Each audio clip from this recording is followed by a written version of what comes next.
swear these people यार। छोड़।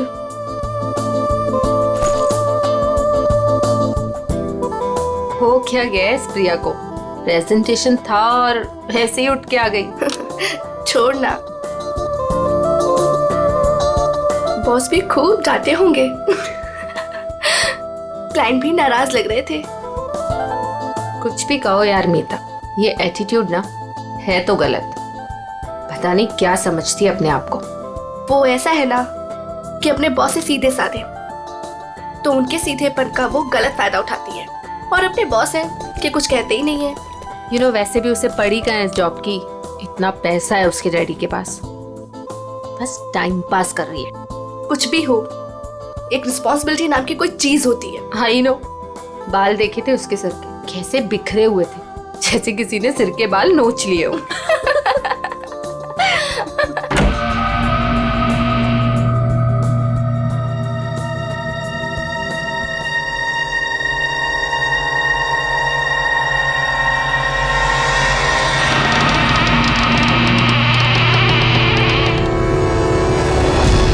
प्रिया,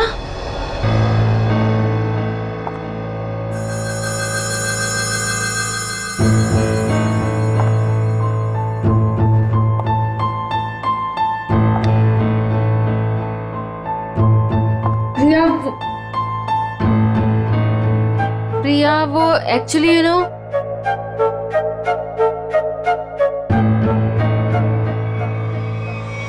प्रिया, प्रिया, प्रिया, प्रिया, प्रिया, प्रिया, प्रिया, प्रिया, प्रिया, प्रिया, प्रिया, उठो प्रिया, प्रिया, प्रिया क्या हुआ?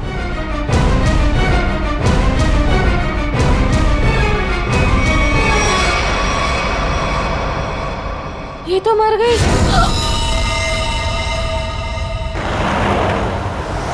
अशोक जी मैडम। आगे जो ढाबा दिख रहा है ना? हाँ हाँ दिख रहा है मैडम। अशोक पहले पूरी बात तो सुन ले, फिर बोलना। मुझे लगा मैडम आपकी बात खत्म हो गई। चुप कर, बीच में बोल पड़ा। मुझे मालूम है कि तुझे दिखता है, फिर मैं ये सवाल क्यों करूंगी? ठीक है मैडम, आगे बढ़िए, बताइए आगे। आगे नहीं बढ़ना है, गाड़ी ढाबे पे लगाना, कुछ खाएंगे पिएंगे। हाँ रुक रुक, आ गया ढाबा। जी।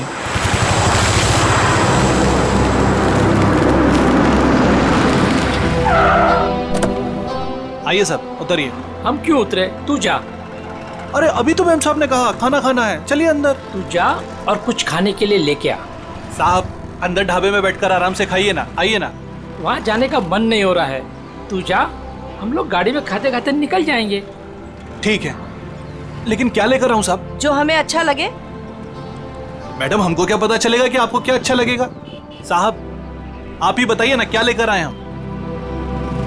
तुझे बोला ना, जो अच्छा लगे वो लेके आ, थप्पड़ खाएगा। जा जल्दी। लाते हैं, अपनी मर्जी से ही लाते हैं। कह दिया कि अपनी मर्जी से लेकर आओ। अब अपनी मर्जी से कुछ भी लेकर आएंगे तो कहेंगे ये काहे लेकर आया, वो काहे लेकर आया।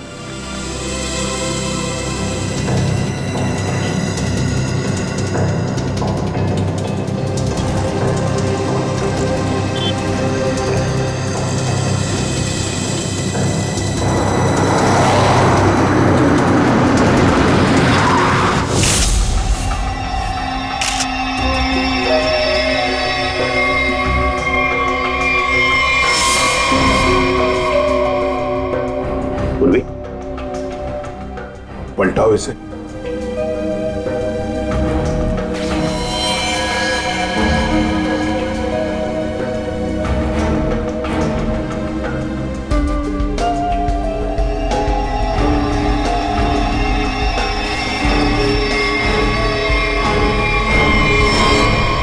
सर कोई घाव या चोट का निशान नहीं। हाँ, ना मुंह से कोई झाग निकला है, ना शरीर पर कोई नीले रंग के निशान है, ना कोई पंक्चर मार्क्स सुई के या और कुछ। ये जहर का मामला तो नहीं है।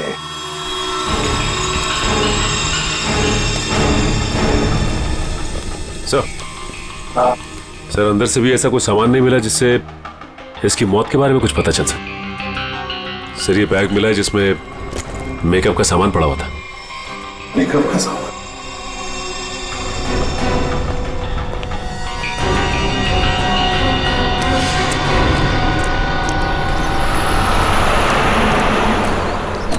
लीजिए मैडम खाना।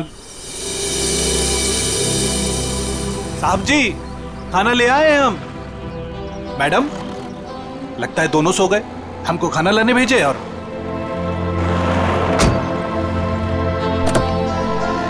हमको समझ में नहीं आता है हमारे साहब और मालकिन का।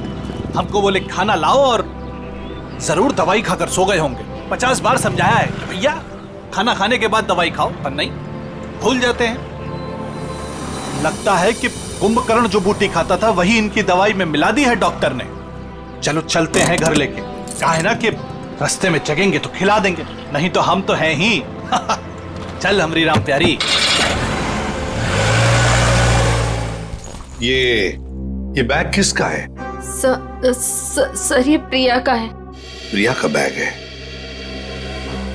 वैसे मीता और शीना, वैसे प्रिया आप दोनों के सामने बाहर आई, फिर वहीं पर गिरी और अपना दम तोड़ दिया, है ना? तुम दोनों ही थी ना? Yes sir. लेकिन सर हमें नहीं मालूम कि वो कैसे मर गई। वो तो हम पता लगा लेंगे, तुम घबराओ मत। वैसे प्रिया ऑफिस कब आई थी? सर ये सब होने से कोई 25 मिनट पहले। वो ऑलरेडी लेट थी सर प्रेजेंटेशन के लिए। हम लोग उसका इंतजार कर रहे थे। क्लाइंट्स भी नाराज थे।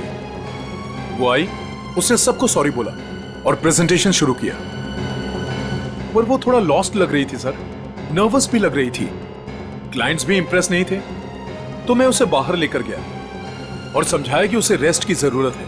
She was looking lost. Then I told her, go to the washroom and get freshen up. Look presentable. और फिर 15-20 मिनट के बाद में मीता और शीना के चीखने की आवाज आई। हम भागकर वहां पहुंचे तो प्रिया मरी पड़ी थी। निखिल, काम करो। प्रिया की बॉडी, प्रिया की बैग, उसके अंदर जो भी सामान है, कॉस्मेटिक्स वगैरह, और फिर खाने पीने की चीजें, सब का सब फोरेंसिक लैब भेज दो।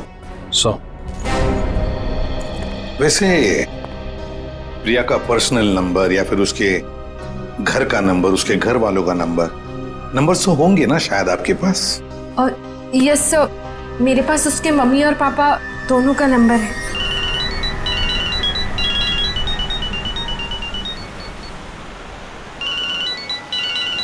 अरे साहब फोन बज रहा है आपका, उठाते क्यों नहीं है?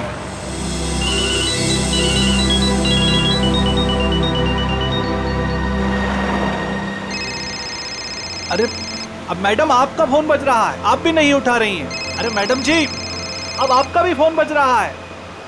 दोनों घोड़े बेचकर सो रहे हैं।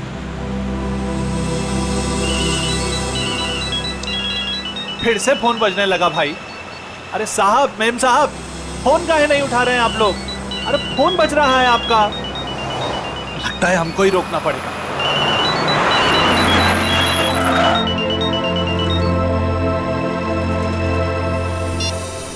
हेलो, कौन? मिस्टर कुमार? नहीं, हम अशोक बोल रहे हैं, बोलिए। अशोक? तुम कौन हो? साहब के सारथी बोल रहे हैं, बोलिए। सारथी? अरे वाहन चालक बोल रहे हैं उनके, बताइए। हो, उनके ड्राइवर बोल रहे हो तुम? ड्राइवर नहीं है हम, शॉफर है उनके। बात करते हैं, आपको ड्राइवर लगते हैं हम? देखिए आप जो कोई भी हैं, मिस्टर एंड मिसेस कुमार कहाँ पे? दोनों हमारी गाड़ी में हैं, सो रहे हैं। हम दोनों को सैर करा रहे हैं। पर आप कौन है? आप पहचान वाले नहीं लगते। देखिए मैं सीआईडी से बोल रहा हूँ। सीआईडी? क्या हुआ साहब? आप मिस्टर एंड मिसेस कुमार को प्रिया के ऑफिस में लेके आइए प्लीज। वो तो ठीक है साहब, लेकिन हुआ क्या? सब ठीक तो है ना? प्लीज आप आ जाइए, फिर बात करते हैं, ठीक है? हाँ साहब, हम तुरंत आते हैं।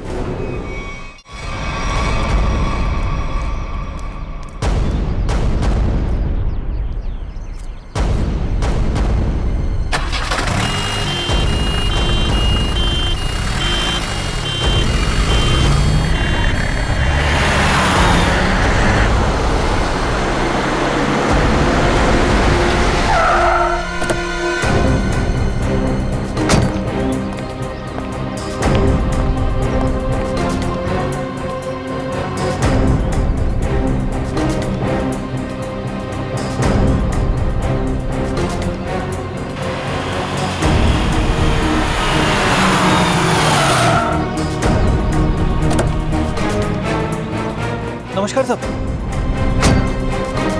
सीआईडी टीम आप ही हैं? मिस्टर एंड मिसेस कुमार कहाँ हैं? गाड़ी में है ना सब, सो रहे हैं। बुलाइए। क्या? सो रहे हैं। सो रहे हैं अभी? हाँ, सर।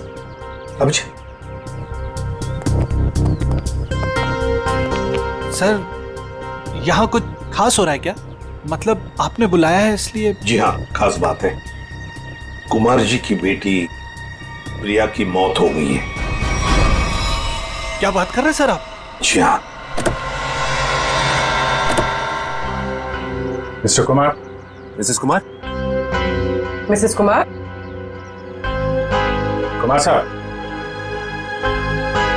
मिस्टर कुमार।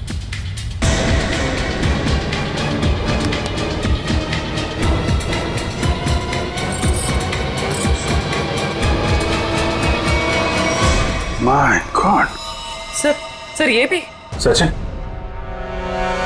कब से नौकरी कर रहे हो तुम कुमार जी के पास? साहब पिछले 3 सालों से हूँ साहब के पास। 3 साल? जी सर। चेक करो, देखो मौत की वजह पता चलती है क्या है। साहब, हाँ। मिस्टर कुमार और मिसेस कुमार ये दोनों तो मर चुके हैं। क्या? नहीं सर। हाँ पूर्वी।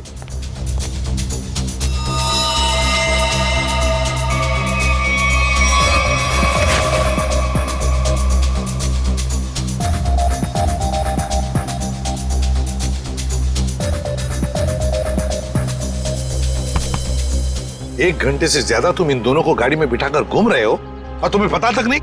नहीं सर, ऐसा कैसे हो सकता है? अरे जब पूना से हम लोग निकले थे तब साहब और मेम साहब एकदम ठीक थे।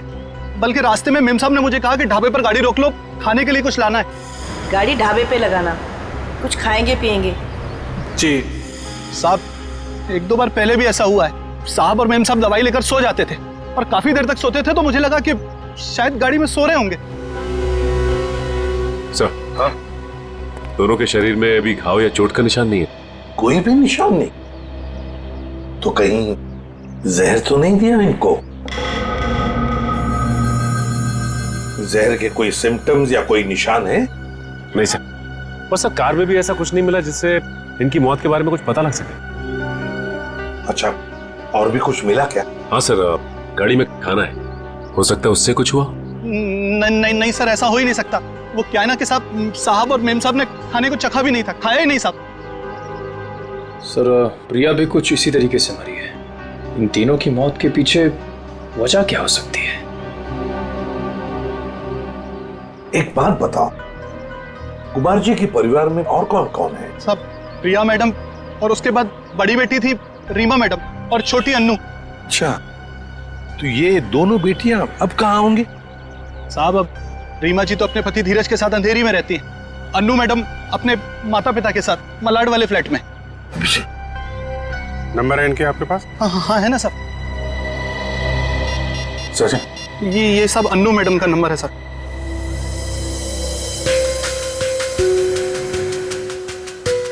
रीमा जी का भी रीमा नंबर। का? ये रहा साहब।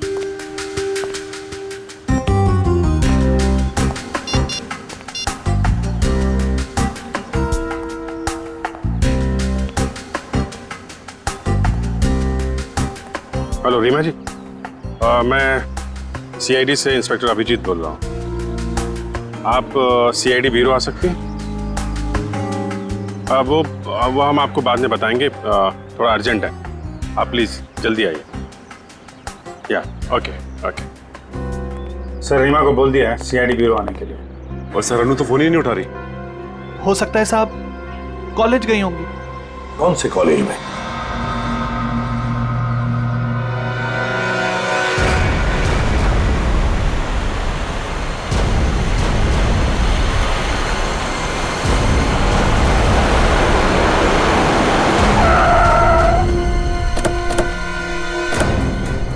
कॉलेज भी नहीं गए अन्नू और फोन भी लगातार बज रहा है। हाँ, आखिरी बार ट्रेस हुआ यहाँ, इसी घर पर।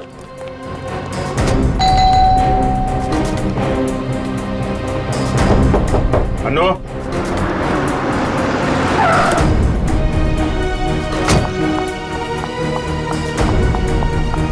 अनु ठीक तो होगी ना? आप लोग कौन? जी मैं इस घर की बड़ी बेटी हूँ रीमा। और ये मेरे पति है धीरज। अंदर से बंद है सर। निखिल पीछे की तरफ जाओ, देखो वहां पर है क्या। Excuse me. चाबी है आपके पास? जी नहीं। जी नहीं। खोल देते। धीरज, अनु ठीक तो होगी ना? घबराओ मत, फोन भी सब नहीं ठीक उठा रही होगा। लैंडलाइन। घबराओ मत, सब ठीक होगा।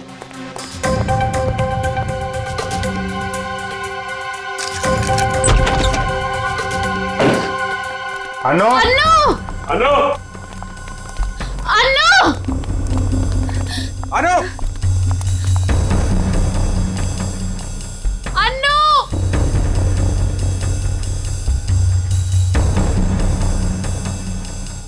अभिजीत सर। जरा जाके देखो। अनु ऊपर देखो।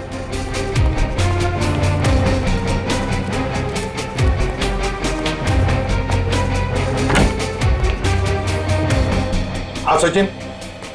अनु यहाँ पे नहीं है सर। नहीं, सब ठीक होगा। सर ये क्या हो रहा है? पहले मेरे माँ बाप चले गए, फिर प्रिया और अब अनु। अनु का कुछ पता नहीं चल रहा। सब पता चल जाएगा।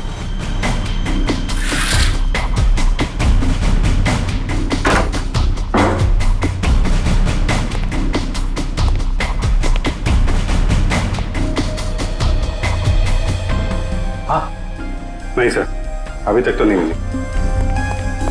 सर अनु यहाँ है। माय गॉड सर, अनु उधर ऊपर है। चलो।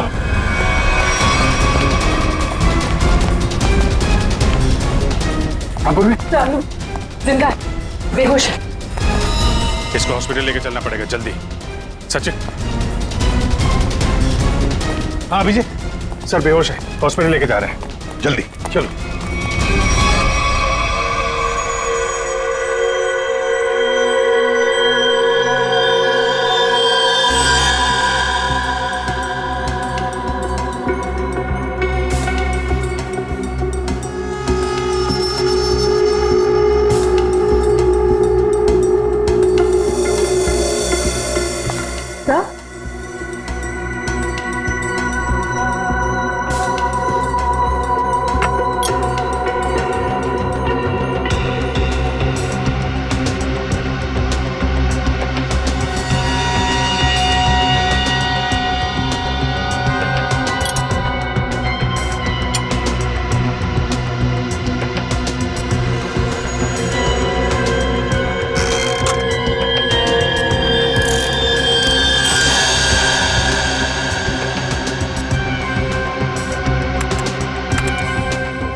अच्छा, तो ये बात है। यार बात क्या, ये तो बता। बॉस, इन तीनों की मौत जहर की वजह से हुई है। जहर से? यार सालों के मान लिया कि इनकी मौत जहर से हुई है, पर कहीं पर भी इनके शरीर पर जहर अंदर जाने का निशान नहीं है, ना कोई रंग बदला इनके शरीर का, और तू कह रहा है जहर से मौत हुई है। यही तो बात है, यही बात है जो मेरी भी समझ में नहीं आ रही है कि इन तीनों की मौत जहर की वजह से हुई है, लेकिन इनका शरीर नीला क्यों नहीं पड़ा?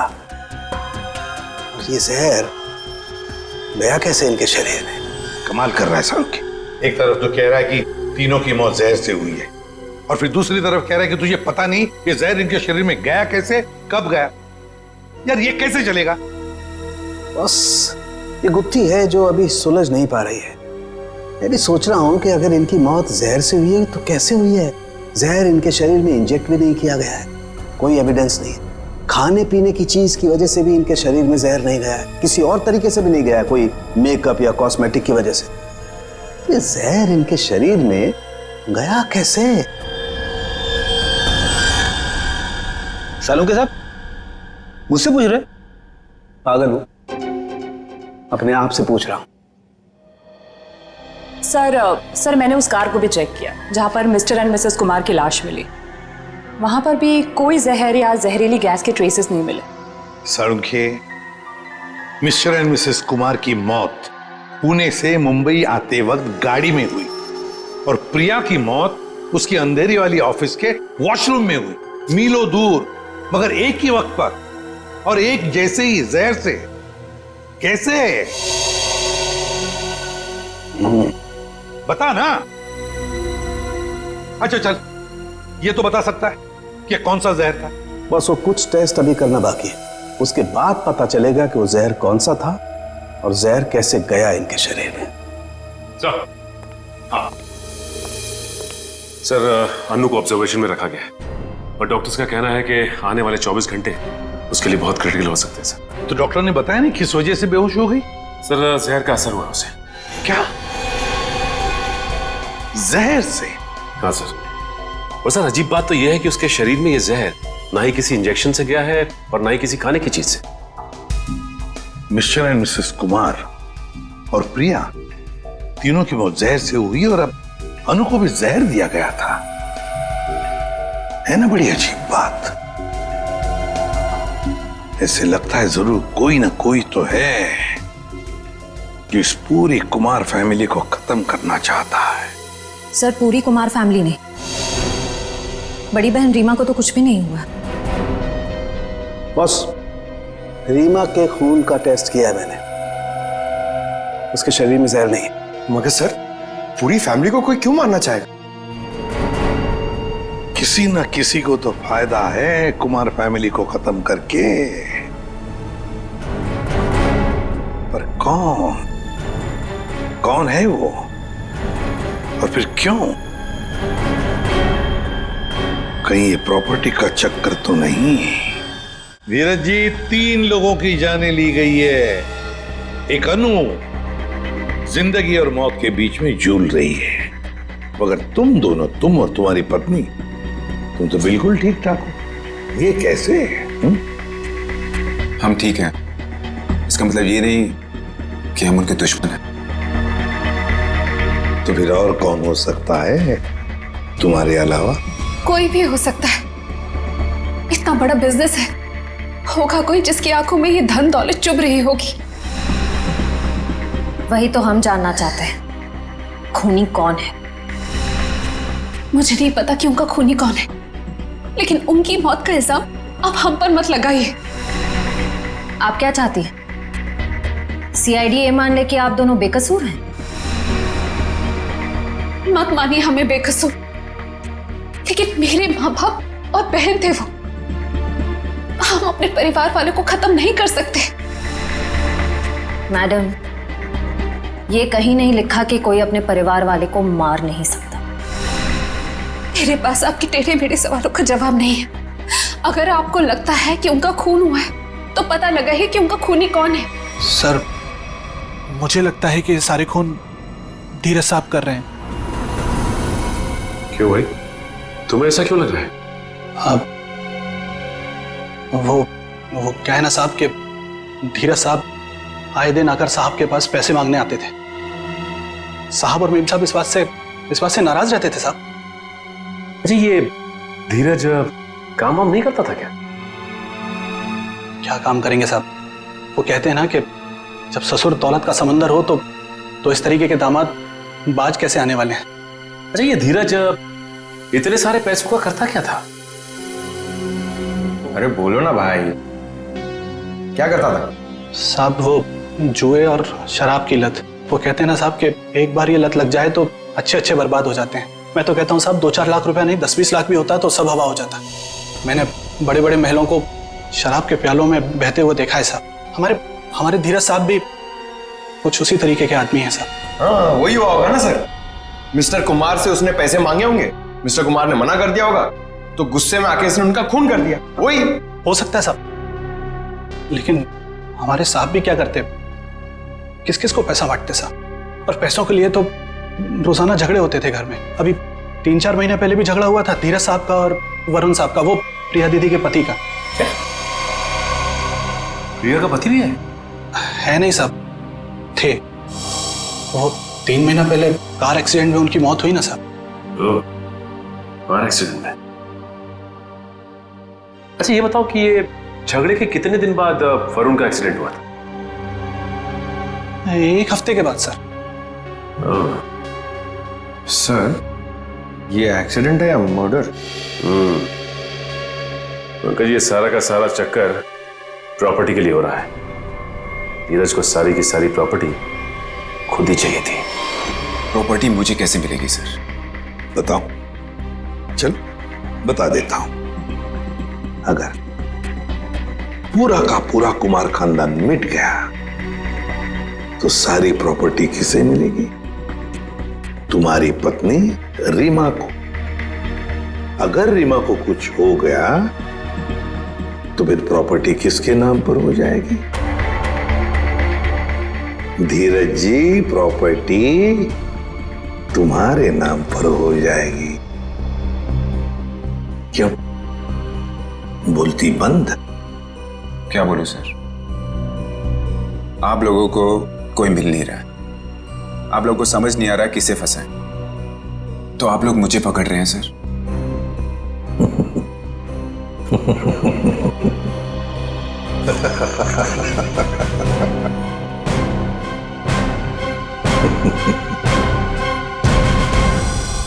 कुमार साहब की सारी जायदाद उनके बच्चों के नाम पर है।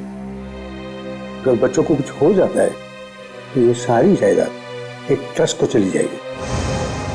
तो मतलब अगर बच्चियों को, मेरा मतलब है लड़कियों को कुछ हो गया तो उनके पतियों को कुछ नहीं मिलेगा? जी नहीं। मगर ये सब क्यों पूछ रहे हैं? ये सारी जायदाद तो उन्होंने बेच दी है। क्या?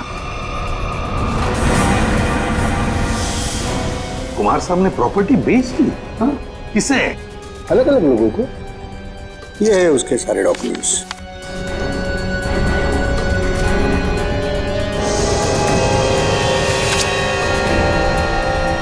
गोवा की प्रॉपर्टी, पूना की प्रॉपर्टी, महाबलेश्वर वाली प्रॉपर्टी, और हाँ, सारे पेपर्स पे उनके साइन है। साइन? ये सारे डॉक्यूमेंट्स मुझे आज ही अभी मिले हैं कुरियर से। क्या?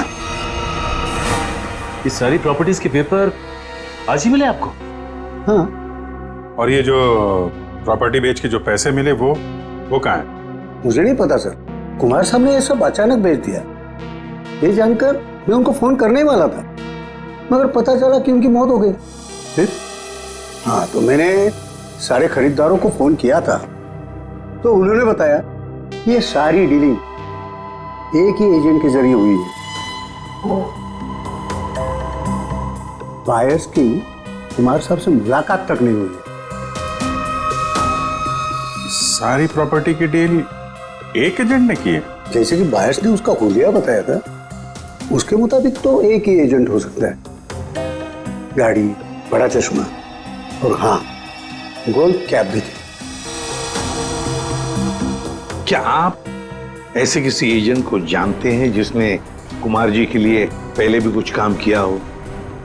नहीं। पापा हमें बिना बताए ऐसा कर ही नहीं सकते। ये पक्का किसी की चाल है प्रॉपर्टी हड़पने की। सर, रीना बिल्कुल सही कह रही है। मुझे लगता है कोई हमारे साथ गेम खेल रहा है। पापा ऐसा बिल्कुल नहीं कर सकते हैं। और करते भी तो हमें पता होता कि पैसे कहाँ हैं। सर, मुझे लगता है ये सिग्नेचर नकली है। किसी ने पापा के सिग्नेचर कॉपी करे हैं। जी नहीं, सिग्नेचर्स मैंने चेक किए, और नहीं है कुमार साहब के। अंकल, आप पापा को जानते हैं, पापा ऐसा कर ही नहीं सकते। वो हमें बिना बताए इतना बड़ा फैसला ले ही नहीं सकते। ये पक्का किसी की चाल है, कोई फ्रॉडरी, कोई फ्रॉड है। तो कोई तो है जो इन सब चीजों पे नजर रख रहा है, वरना ऐसे कैसे हो सकता है कि आज ही प्रॉपर्टी के पेपर आए और आज ही कुमार साहब की मौत हो गई। हाँ, ताकि कुमार साहब किसी को सच्चाई बता ना सके। सर, लेकिन ये कर कौन सकता है तो कोई ये परिवार वाला ही, वरना बाहर वाले को कुमार साहब से साइन लेना और उनको बिना शक हुए आसान नहीं है।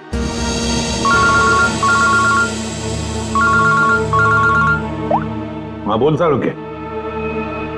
क्या? पेंट से?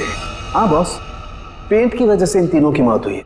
यार साउंड तो क्या बात कर रहा है? क्या पेंट पी लिया उन्होंने? पेंट नहीं पिया है बॉस, पेंट में जहर मिला हुआ था और वो जहर इनके फेफड़ों में पहुंचा, इसकी वजह से इनकी मौत हुई है। ये देख साउंड, की हवा में बात मत कर, जल्दी बता दे असली बात क्या है। देखो, तुम जानते हो मैं बिना सबूत के कुछ नहीं कहता हूँ। बॉस, इनके फेफड़ों में जहर के साथ साथ मुझे कुछ केमिकल के ट्रेसेस मिले और वो केमिकल सिर्फ पेंट में इस्तेमाल होता है। और सर, वो भी धीरे धीरे, शायद 20-25 दिनों में ये जहर उनके शरीर में गया होगा, बिल्कुल स्लो पॉइजन की तरह, और उन्हें पता भी नहीं चला कि वो लोग धीरे धीरे जहर इनहेल कर रहे हैं। और बस धीरे धीरे एक एक पल ये लोग मौत के करीब जा रहे थे।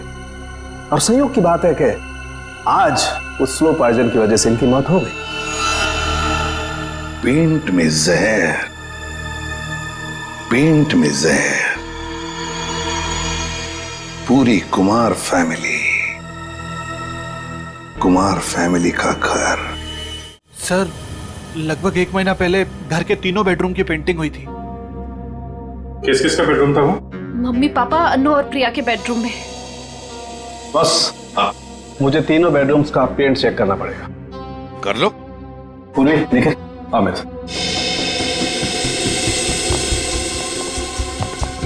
ये पेंटिंग का कॉन्ट्रैक्ट किसने लिया था? सर, विपुल नाम का कॉन्ट्रैक्टर है, उसे कॉन्ट्रैक्ट दिया गया था पेंटिंग का। निखिल, पूर्वी, तुम इन दोनों रूम्स में जाओ और दोनों रूम्स के पेंट को स्क्रैच करके लेकर के आओ। सर, ले लो। और सुनो, ये मास्क जरूर पहन लेना, ठीक है? सर, एक बात मुझे अभी भी समझ में नहीं है। पेंट में जहर की वजह से तीनों की मौत हुई थी, लेकिन जो इस घर में काम कर रहे हैं उन्हें कुछ क्यों नहीं हुआ? सिंपल बात है ना धीरज, जो लोग इस घर में काम करते हैं वो बेडरूम में ज्यादा वक्त नहीं गुजारते। बेडरूम में तो घर के लोग रहते हैं ना ज्यादा देर तक। रात में, दिन में भी कभी कभी आदमी सो जाता है, तो असर उन्हीं पे ज्यादा होगा।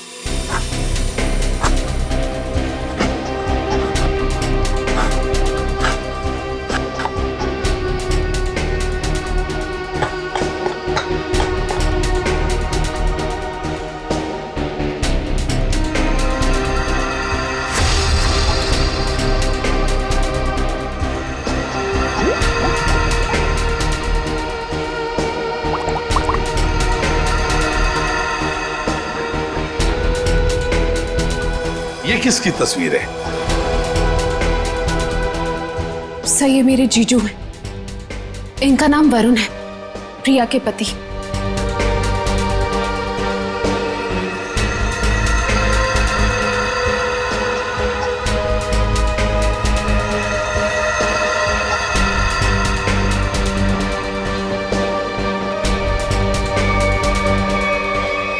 बॉस, कंफर्म हो गया, तीनों बेडरूम के पेंट में जहर है।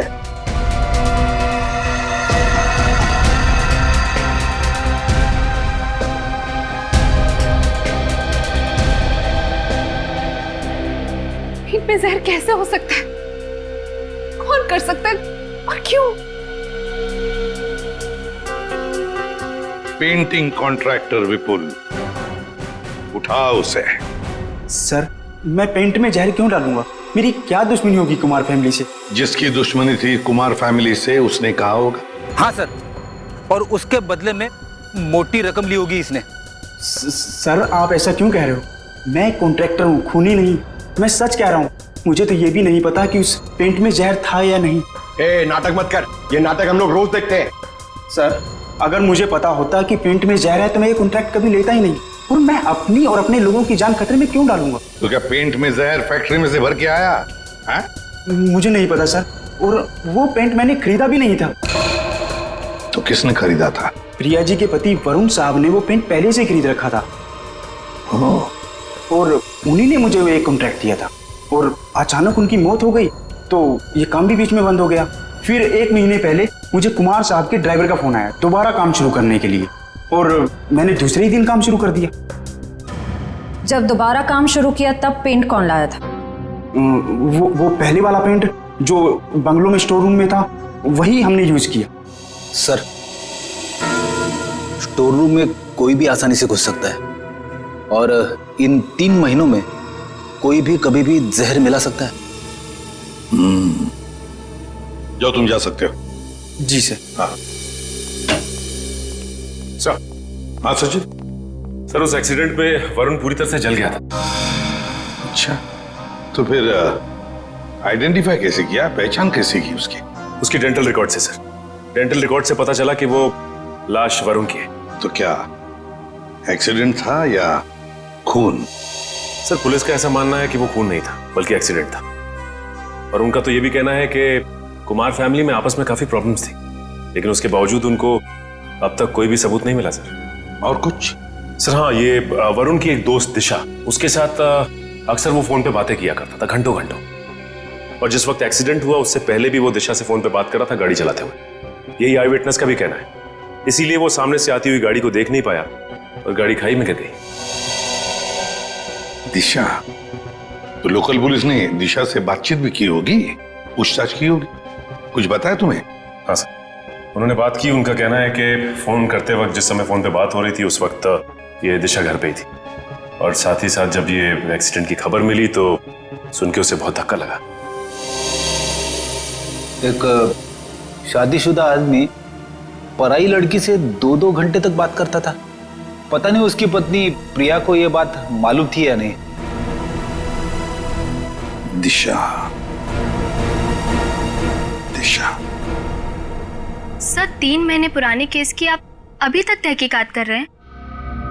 मैं ऑलरेडी पुलिस को वो सब कुछ बता चुकी हूँ जो भी मुझे पता था। अब कैसी पूछताछ?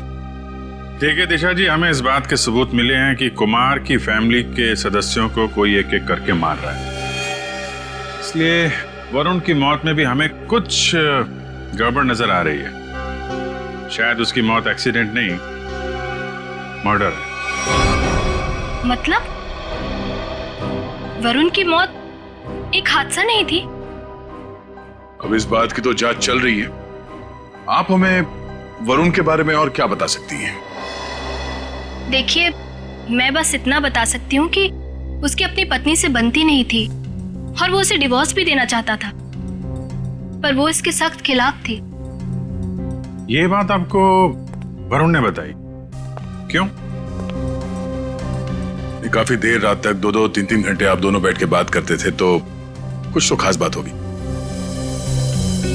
एक्चुअली सर, हम दोनों एक दूसरे से बेहद प्यार करते थे और शादी भी करना चाहते थे।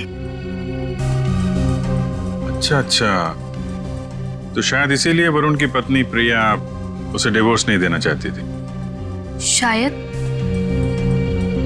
अच्छा, आपको ऐसा लगता है कि ये प्रिया वरुण को जान से मार सकती?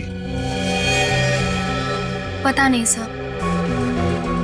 अच्छा, क्या ऐसा हो सकता है कि वरुण अभी भी जिंदा हो और कहीं छुप के बैठा हो? क्या बात कर रहे हैं सर? पुलिस ने खुद उस लाश के डेंटल रिकॉर्ड्स को वरुण के डेंटल रिकॉर्ड से मैच करके ही तो उसकी शिनाख्त की है। आपको उनके काम पर भरोसा नहीं? नहीं, वो ऐसी बात नहीं है। हम इस केस के हर पहलू को देखते हैं, और आप वरुण की इतनी करीबी हैं, बहुत कुछ जानती है उसके बारे में, इसीलिए आपसे पूछा। सब एक तो आप लोग मुंह में उंगली डालकर बात निकलवाते हैं, और जब बता दो तो आप बताने वाले पर ही शक करने लगते हैं। क्या करें, हमारा काम ही कुछ ऐसा है। हम लोग शक से शुरू करते हैं और फिर सबूत तक पहुंच जाते हैं। सर, इन्होंने तो कहा था कि इस घर में ये अकेली रहती है, पर अंदर बेडरूम की अलमारी से ये किसी आदमी के कपड़े मिले, बहुत सलीके से रखे हुए थे। दिशा जी, कुछ बताएंगे आप इन कपड़ों के बारे में? वरुण के हैं। वरुण? वरुण के कपड़े अभी भी आपकी अलमारी में? मतलब? ये तब के हैं जब वो जिंदा था और कभी कभी प्रिया से छुपके मेरे घर रुकने आया करता था। मैं कभी इन्हें फेंक ही नहीं पाई, हिम्मत ही नहीं हुई। इन्हें देख के मुझे उसकी याद आती है और उसे याद करना मुझे अच्छा लगता है। माफ कीजिए दिशा जी, हमने आपका दिल दुखाया, पर हम बस अपना काम कर रहे थे। Thank you very much.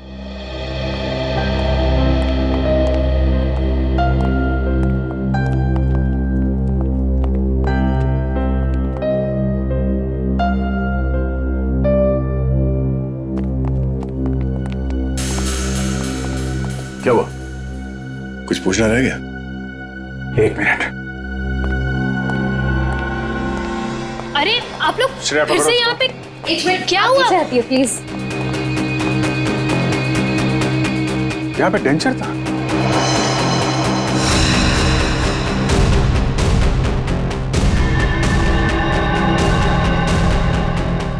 मैंने दांतों का सेट देखा था इस पानी में, अभी गायब है। दांतों का सेट यहाँ पे?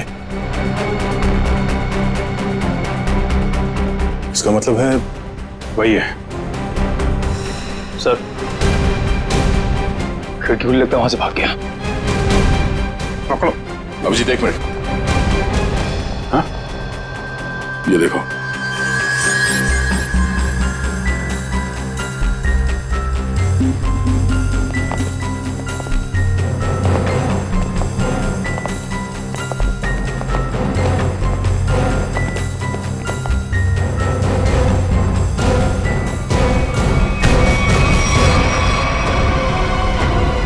नकली दांतों ने फंसा दिया। अब तुझे इसे दोबारा लगाने की जरूरत नहीं पड़ेगी। इनका नाम वरुण है, प्रिया के पति। हाँ सर, मैं नहीं मारा। मैंने अपने सास ससुर और प्रिया को मारा। पेट में जहर मिलाकर। अनु बच गई क्योंकि सही समय पे आप उसे हॉस्पिटल ले गए। क्यों मारा तुमने उन लोगों को? प्रॉपर्टी के लिए। मैंने प्रिया से शादी करी थी पैसों के लिए, लेकिन वो खुद मेहनत करके कमाना चाहती थी। और उधर रीना और धीरज ससुर जी से पैसे ऐंठते रहते थे और मुझे कोई कुछ नहीं देता था। अच्छा, फिर क्या सर, मैंने सबको मारने का प्लान बनाया और पहले पिताजी से ससुर जी से झूठ बोल के मैंने साइन लिए और फिर मैंने सबको मार दिया जिससे किसी को कोई प्रॉपर्टी का हिस्सा ना मिले और मुझ पे शक भी ना हो। तुम्हारी गाड़ी में वो लाश किसकी थी? वो एक लवारिस लाश थी जिसके जबड़े में मैंने अपने दांत लगा दिए थे ताकि लोगों को लगे कि वो जली हुई लाश तुम्हारी है। हाँ सर, पर आप लोग पैसे और प्रॉपर्टी के लालच में क्या क्या करते रहे तुम। खून पे खून किया और मिला क्या है? जेल की काल कोठरी और फांसी का फंदा।